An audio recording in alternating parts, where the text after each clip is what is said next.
So recently I did a video doing my first indoor race, and one thing that race highlighted was how sweaty and how hot I get when I'm training indoors. The sweat was absolutely dripping off me. Now, one area that I didn't think of looking at when I set up my Zwift setup, my indoor training room, pain cave, was my fan.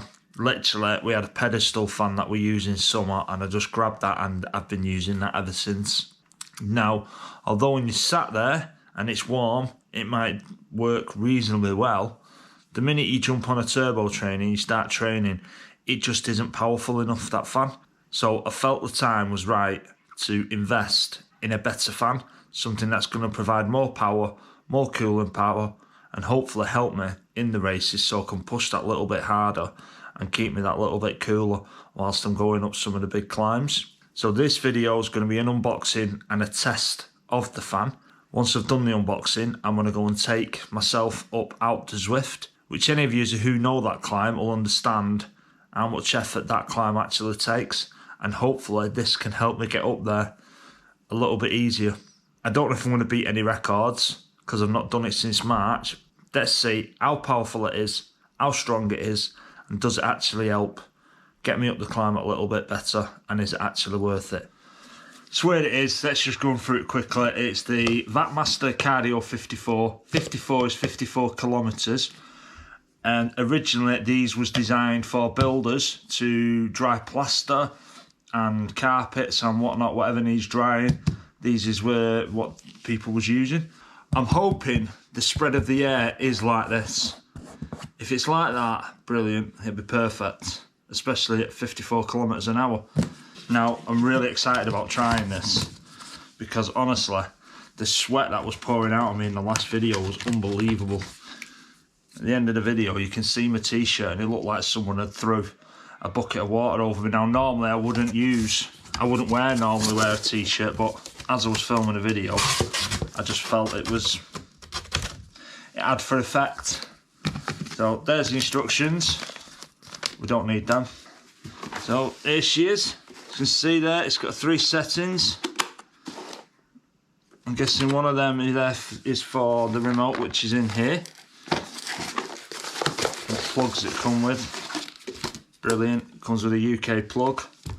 Right, it's got somewhere around there where you can wind to hide the wires when you're not using it. And I believe it's got 3 settings, so you can set it that way, which is the way I'll be having it. Obviously with the exit there. There's another one there, so if you have multiple fans, you could have this firing directly up on you. Yeah, and then you can have it completely flat.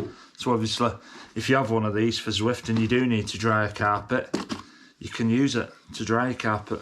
And that's your remote, which actually feels really decent, like decent quality. Feels like a car fob remote. And it comes with a battery in it as well, as you can see that lighting up. A lot of people say that this isn't waterproof and to stick it in a plastic bag and then push that in there. Now we have some at work, so I'll be doing that once I'm back in work on Tuesday. But whether I put it on the bars or not, I don't know, because I can't see me changing the speed. I think it'll just be 3, and it'll be on. Just have a quick listen to it. Now straight away, I've got to say, impressed and excited to use it. So you can feel like I'm probably about the distance I am away from my normal fan that I normally use. And that's definitely stronger, and that's on level 1. Level 2, definitely stronger. Night and day difference, that's a hell of a lot stronger force. And then level 3, although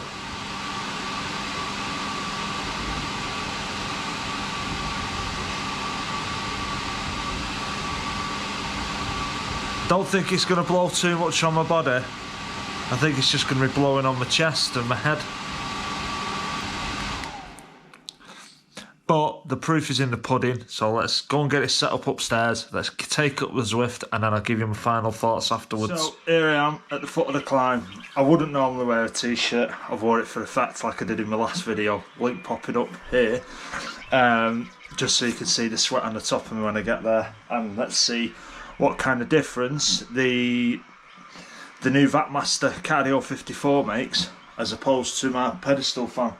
I have actually already tested them both, and there's no comparison. The Vacmaster blasts me. So let's get up the Alpe du Zwift. Not done this in 6 months, so I'm not looking forward to it. This will be a time lapse, so it should only be a minute. And yeah, let's go and sweat and have pain and feel like being sick and all the rest of the rubbish that goes with the Alpe du Zwift. Although it does get me closer to the Trance bike. Let's get going. Sweat's already starting. The one thing I do like about this is that normally I'd be leaning over to my pedestal fan, struggling to switch it, whereas now I just... So I've got on level 1 to start with. Right, 21 turns to go.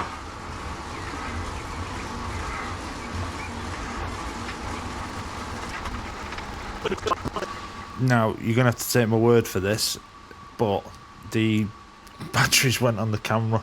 But you can see in the next scene that I've shown you all my results and everything from it.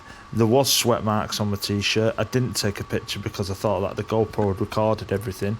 But if you subscribe for my future content, you will be seeing me using this, and I will be wearing the t-shirt on that, so you'll be able to see the sweat marks. But the sweat was still there. But let me talk about the results of what I thought about it. I managed to get a decent time considering it was my first time up there this year. There'll be a thing sliding in here now with that time that I got last night. Didn't get no record, even though it did pop up with PR on the video. That was just because it's the first time I've done it in 90 days. However, back on the fan, do I think it's worth getting? Absolutely, yes it is. I think it's going to be a great bit of kit once, well, even now while it's still reasonably warm outside, we're getting like 18-degree days. Come winter, when it's freezing cold and I've got the window wide open, that fan I might actually have to turn down because that's going to blast me. But yeah, mega impressed. If you've not got one, definitely consider getting one. They do a couple of different versions. There's one that's the same fan pretty much as that, but doesn't come with this. They picked them up from 60 quid, but I'm not 100% sure how fast those fans blow. But that one, 54 kilometers an hour or 33 miles per hour. If you're wondering how that feels, basically get in your car, get it up to 30 mile an hour, stick your hand out of the window. That's how it feels. It's brilliant, real good bit of kit. In terms of the fan spread, you could, in theory, you could turn it round on its side and prop it up and have it more that way pointing at you. Or, as I did last night, well, not as I did, it was just a fluke. As it was blowing at me and it was hitting the handlebars on my bike, it was actually flaring the spread out, so it was actually hitting me from here, probably down to my belly button. And if I wouldn't have been wearing the t-shirt, it would have been absolutely perfect. It would have kept me, I wouldn't say completely dry, but it kept me cool enough anyhow. It was that good, that strong, the wind that I was, when I was up in the saddle and I was actually going for it, there was sweat dripping off me, and I was watching it as it was falling down. It was getting blown back by the actual fan. So yeah, dead impressed. Good bit of kit. Go get yourself one. Now, I am going to be doing a lot of indoor training over the next few months, so if you're interested to see how I get on, if you have any questions to do with my setup, or you want to see my full setup, review of my trainer, press the like button. And until then, please, as always, consider pressing that subscribe button, and I'll see you in the next video. Take care, guys. Bye.